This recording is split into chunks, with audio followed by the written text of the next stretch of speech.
Good morning and welcome back, dear Sister Susie.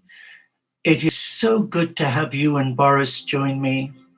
And welcome, Sister Sumitra, or should I say good afternoon, in sunny Bengal.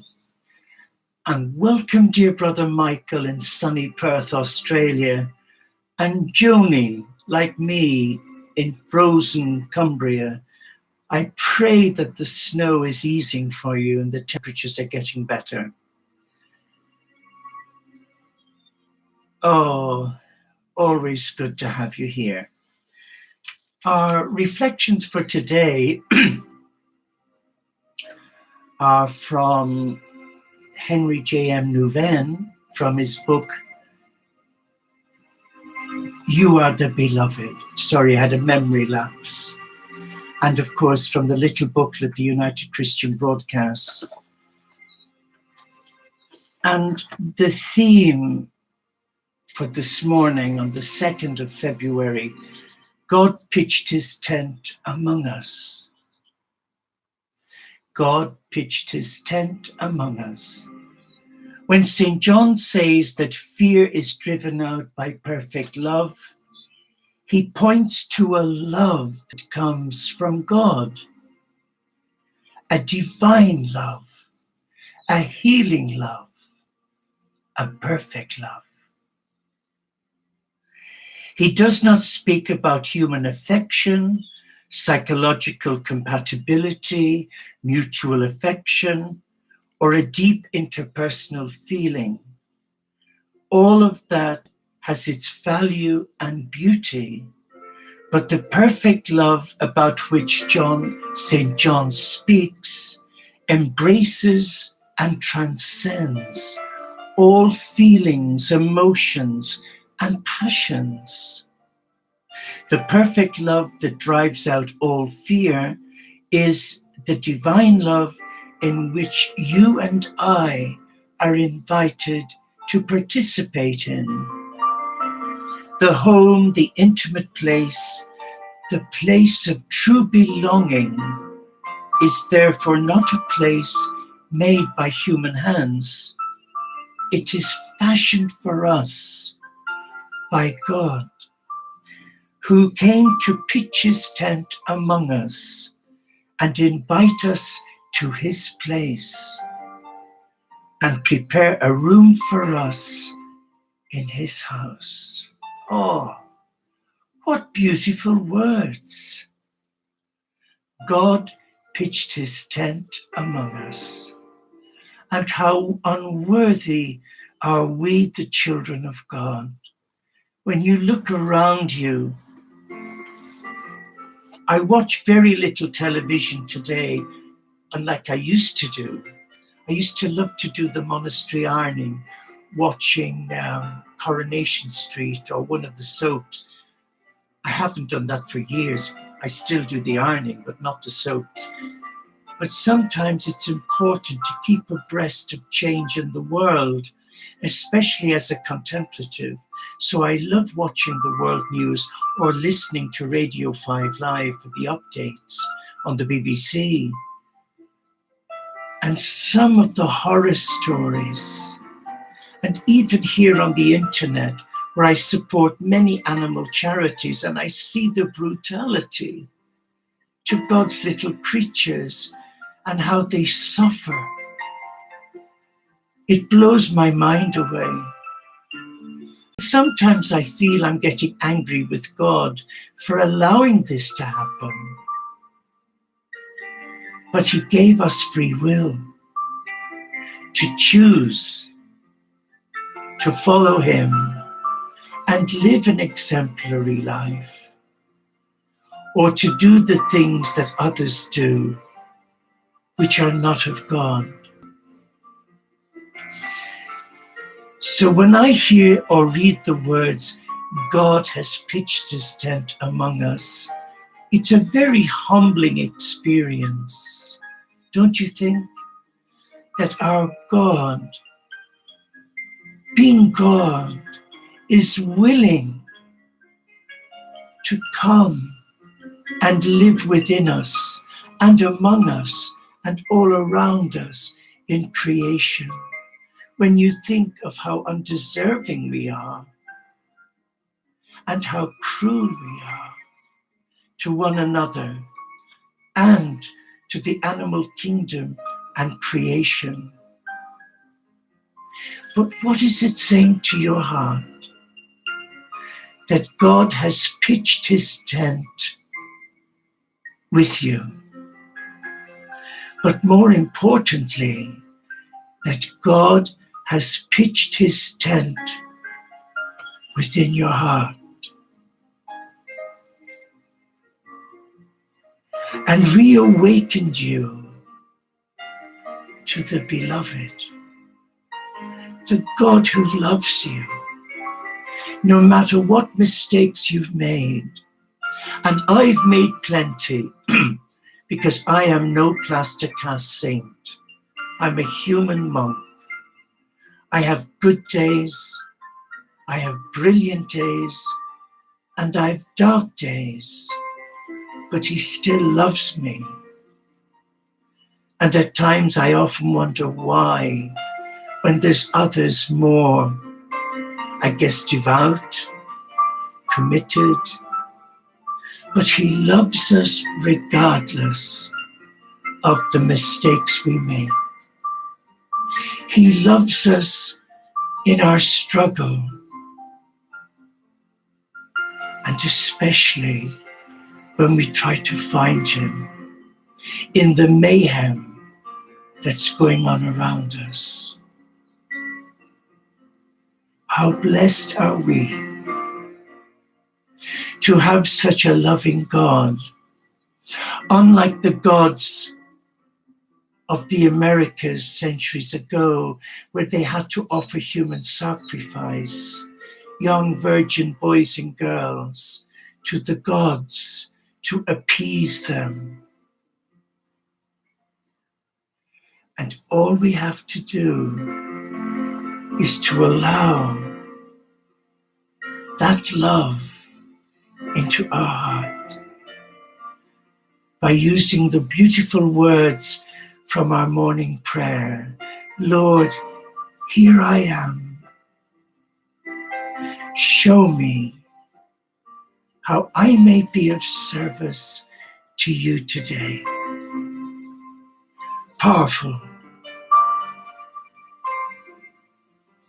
Powerful. And God is using you today, because I know that God is speaking through each one of us as we're here, in what we're thinking, in what we're feeling, and in what we're receiving into our heart. So we are now communicating with one another in the presence of God. What a tent he must be pitching among all of us here. Wow.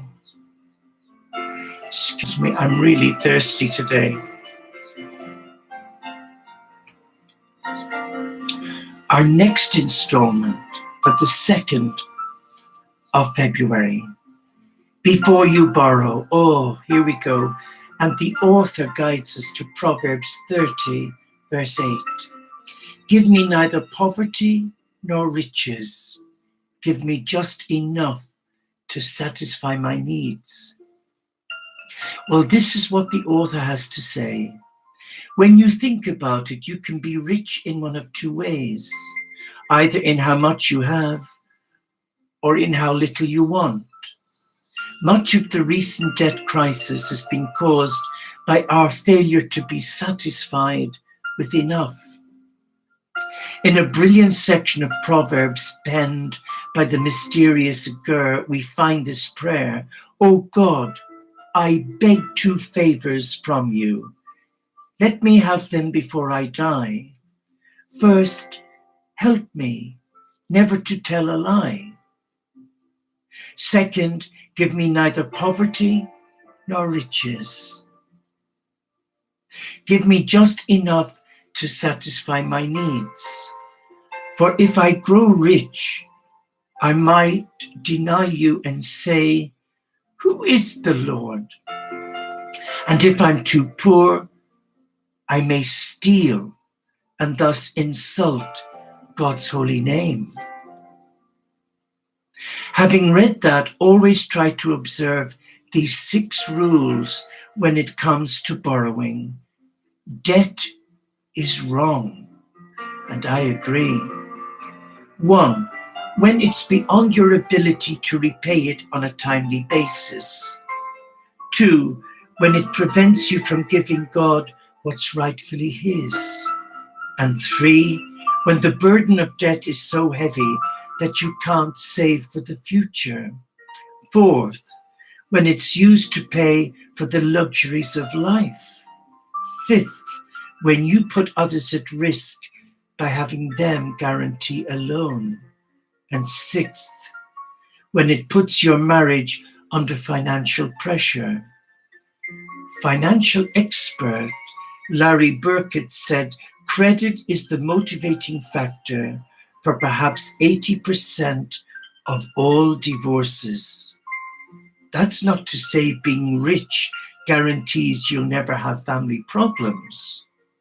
It's simply saying that putting money first and your family second can make you nothing more than a wealthy failure. So before you borrow, pray and ask God for wisdom. Pray and ask God for wisdom. It is sad when you see how the world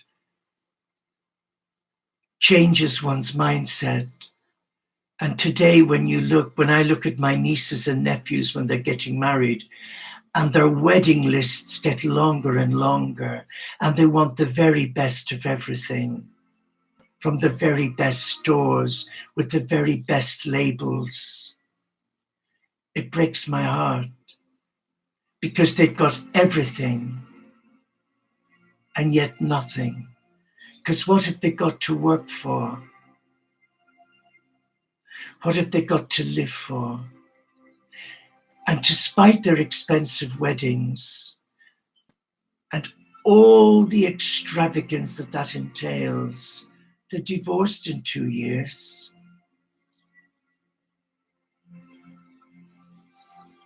And yet when I look at my grandparents and my parents on how hard they had to struggle from what I'm told down through the family tree, where they'd very little, but yet were happy. So material wealth doesn't bring you happiness. A clear conscience brings you happiness. But sometimes, for example, if someone does you a bad deed and leaves you in debt and you're left to deal with the pieces, that's tragic. And it happens a lot. And my heart goes out to the person who's having to survive, especially raise a young family, with unfortunate debt shackled around their neck. In those scenarios, when that person comes before God and asks God for help, they're asking for their need to be met, and God will always provide for their need, not their want. But what is your heart saying to you about borrowing money? If you're in business, there are times when you do have to invest and borrow money. But borrowing for the sake of borrowing and keeping up appearances with your neighbors, oh, they've got the latest design in blinds on their windows, must have. They've had their driveway tarmacadammed with the latest color, must have. They've got the latest car, must have. And they're wearing all those beautiful clothes, must have. And they're in debt up to their eyeballs. And when that brown envelope arrives for them to pay their dues, they're not happy bunnies, are they? I've been there many years ago, and it's not a nice place to be in. So I can understand why a lot of the monastic orders ask the candidate hoping to join them that they've no debt, that they owe nobody any money, because the order doesn't want to pay their debt. And I guess it's about common sense. And it's living within your means. And that's difficult today for a lot of people, because materialism is all around us. It's become a god, and it sucks people in, and it destroys human lives. People are amazed when they come to the monastery. Like tomorrow, we're having our monthly service for unity and peace. And I always love to make 2 big pans of homemade broth, a vegetable broth, like my grandmother used to make in Dublin, and several batches of Irish soda bread made with the buttermilk. And people look at me and they say, how do you do all this? I said, it's dead easy. Oh, I'd much rather buy my soup from the supermarket. I said, oh, go away, there's nothing in it. Why don't you buy vegetables and just do them slowly?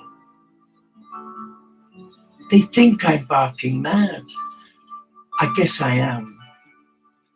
Let us be still. And let us come before the beloved, the one you love. I know you love the beloved, or you wouldn't be here. And out of respect to your heart, I want to share my heart with you and allow the light of God's love flow through my heart into your heart. So what is the Lord our God saying to us this morning from these readings? What is he saying? What are you sensing in your own heart?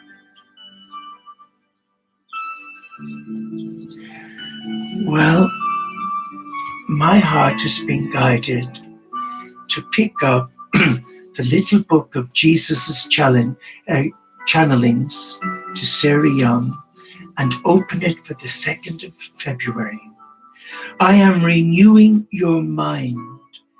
When your thoughts flow freely, they tend to move toward problems.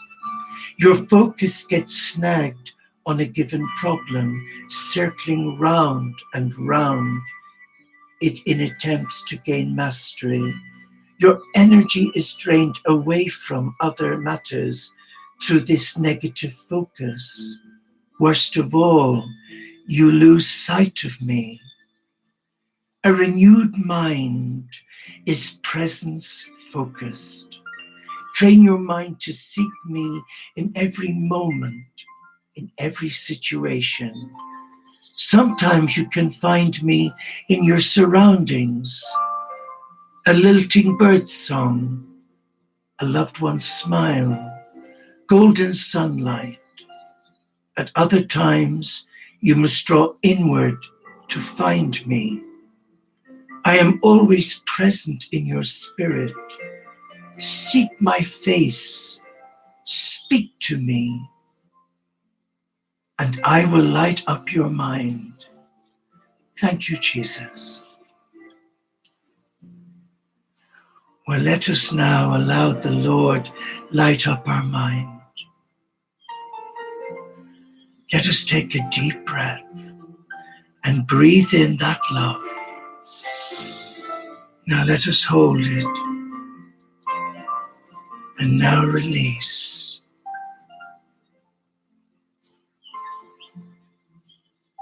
And if there is anything bothering you, or something has come up for you in what I've read to you and shared with your heart, name it, bless it now, and give it to Christ. And the secret is to leave it with Christ. And in a mindset of gratitude, keep thanking the Lord your God. There is no need for us to repeat our requests over and over. That's a lack of trust in God. We ask only once, and then we say, thank you, thank you, thank you. And we keep thanking God till the cows come home. Just imagine where you are. You're sat by your patio window, looking into your garden.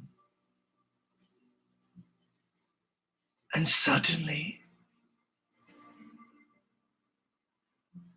an angel of the Lord appears and erects a tent in your garden. And you go, oh my God, I haven't ordered a tent. What is this tent? And curiosity gets the better of you. You open your patio door and you walk towards the angel and you say, have you got the wrong address?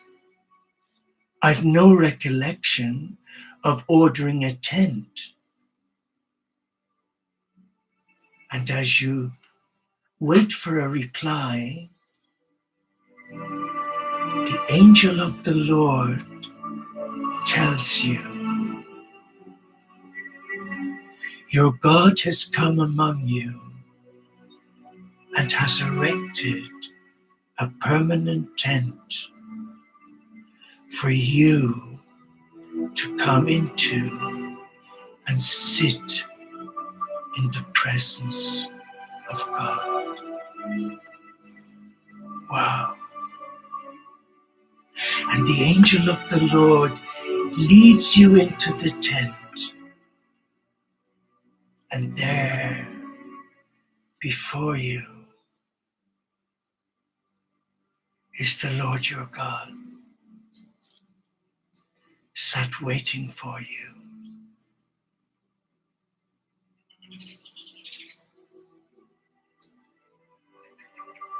And the look of Christ into your heart says it all. But he says these words from my lips and heart. I know you. Not only do I know you by your name, I know how much you love me. I know how much you desire to follow me. And I know the obstacles that prevent you from embracing divine intimacy. And that's why I've pitched my tent close beside you, so that you don't have to run too far away, but come with whatever ails you, whatever troubles you, or just to sing my praises. I'm here for you. and that you are never ever left feeling alone. For I am the Lord your God, and I have loved you with an everlasting love, because you are my child, my beloved.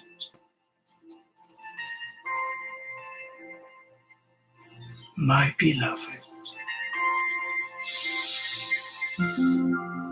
my Lord and my God.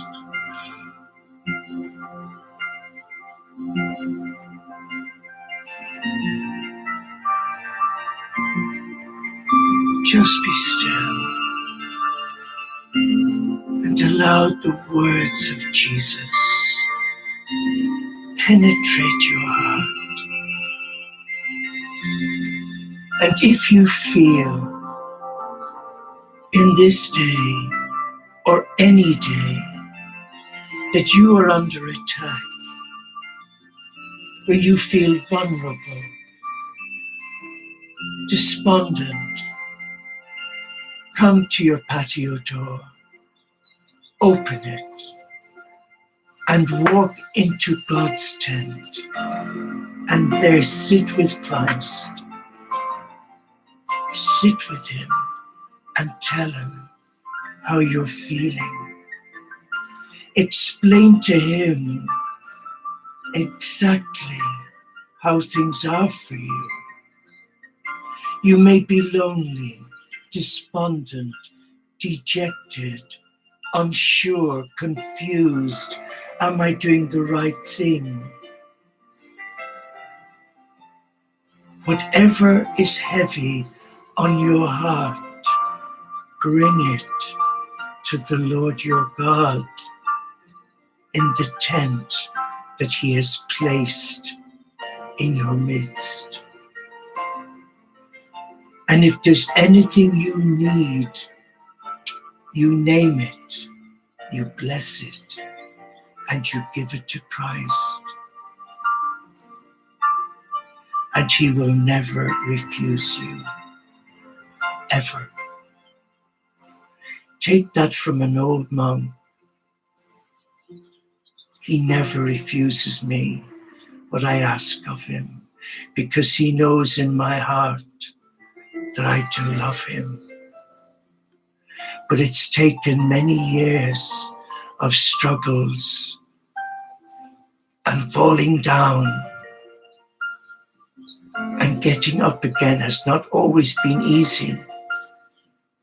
But he's always sent me someone to lift me up when the depression kicks in and I struggle. He is an amazing God. And to think that when I left religious life in the late 70s, that he leads me back to a different concept of monastic living that's much freer. It doesn't have the rules and regulations that often oppressed us. He's given me the freedom to be who I am and to enjoy living in the world, but not of it. And to sit and listen to nature, singing God's praises. I never had time for that in the monastery. We were too busy cleaning, cooking, making habits, working on the farm, in the sewing room, in the laundry. Never a minute to ourselves. But now, as a brother entailed community, our monastery is our home, where we live. And the joy of being of service to God and being in love with him, our tent, God's tent, is permanently pitched. I pray that what I've shared with you has touched your heart. Please take care and remember, You're never alone, ever. Have a beautiful day, dear friends. And today is Saturday. It's cleaning day in the monastery. And when I say cleaning, I mean cleaning. Elbow grease, as Sister Susie will remember from her experiences in the monastery. And Brother Michael, bless you. And thank you for giving up your time. Amen.